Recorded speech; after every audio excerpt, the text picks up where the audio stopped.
Jasmine Crockett entered the hearing room with her usual confidence.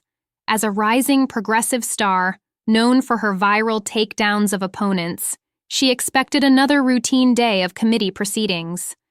Little did she know that Karoline Leavitt, the methodical former Trump spokesperson, had been preparing for this moment for weeks. "I have the documents right here, Representative Crockett," Leavitt stated calmly, holding up a folder. "Would you like to explain why you stated under oath that you never had contact with these donors when these emails clearly show otherwise?" The room fell silent.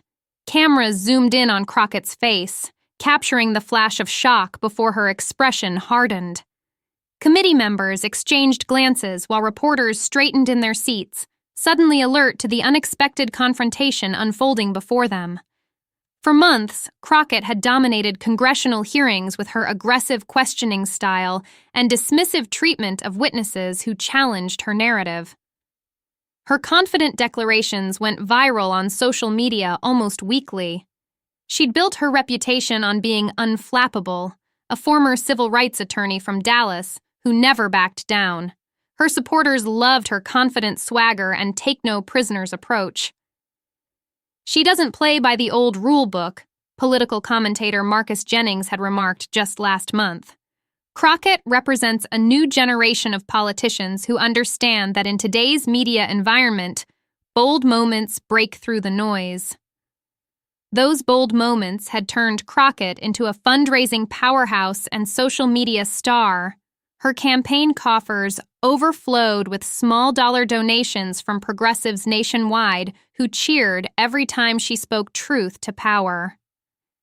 Democratic leadership had taken notice, too, giving the freshman representative prime committee assignments, despite her relative inexperience.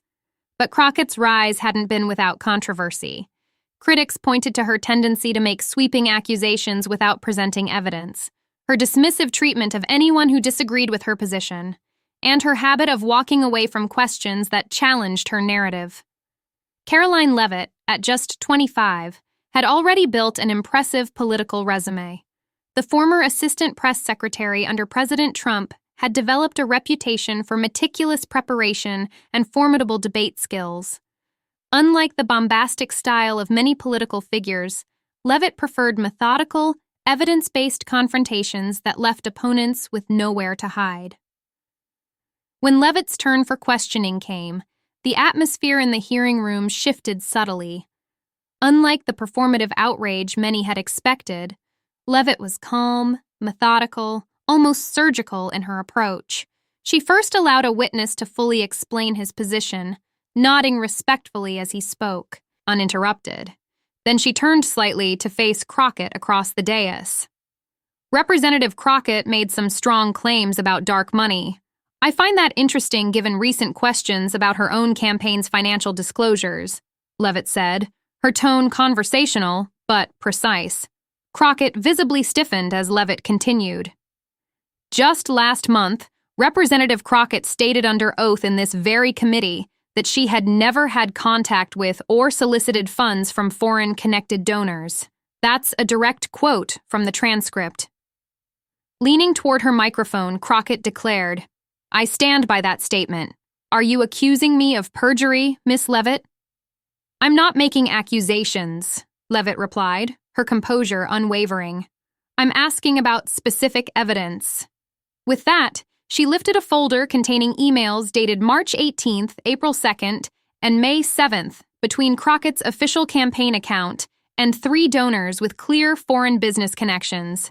Rather than responding directly, Crockett attacked, "This is clearly a political stunt. Ms. Leavitt is trying to distract from Republican dark money by throwing mud at me. It's straight from the Trump playbook."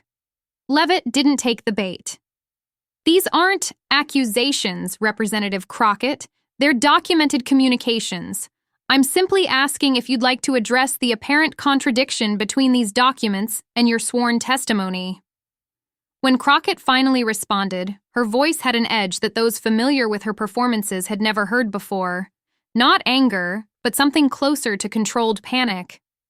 "Those emails, if they exist, would have been handled by junior staff," she said. "I have no recollection of them."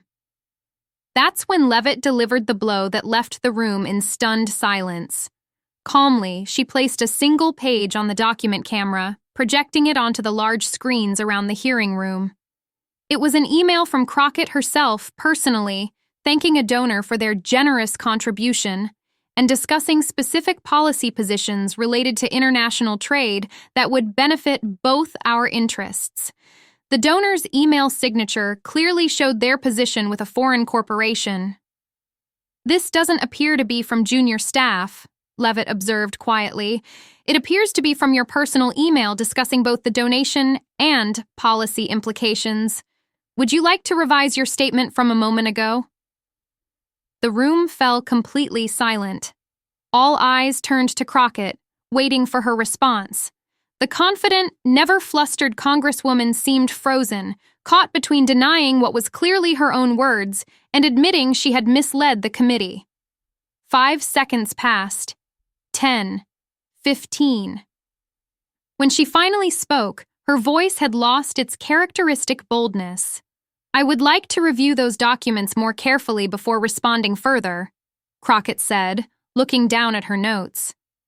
It was as close to speechlessness as the firebrand Congresswoman had ever come in public. In the 72 hours following the hearing, the political landscape shifted dramatically for both women. Jasmine Crockett found herself facing a credibility crisis as her initial strategy of dismissing the emails as selective editing crumbled when the House Ethics Committee announced it would review the full communication record. Progressive organizations that had previously promoted Crockett's confrontational style began distancing themselves, with 3 scheduled fundraising appearances quietly canceled. Meanwhile, Karoline Leavitt's political stock soared. Her methodical, evidence-based approach drew praise from across the political spectrum. Mainstream media outlets that had previously dismissed her as a Trump loyalist now described her as methodical, substantive, and effective. Republican leadership took notice, with Speaker Mike Johnson calling to commend her performance. 3 months later, the House Ethics Committee released its findings, concluding that Crockett had made statements that were inconsistent with documented evidence and recommending a formal reprimand. The vote passed with bipartisan support, 347 to 78, a stunning rebuke that further diminished Crockett's standing. For the political world watching, the lesson was clear. In the battle between style and substance, between accusation and evidence, substance and evidence still win when presented with the right preparation and approach.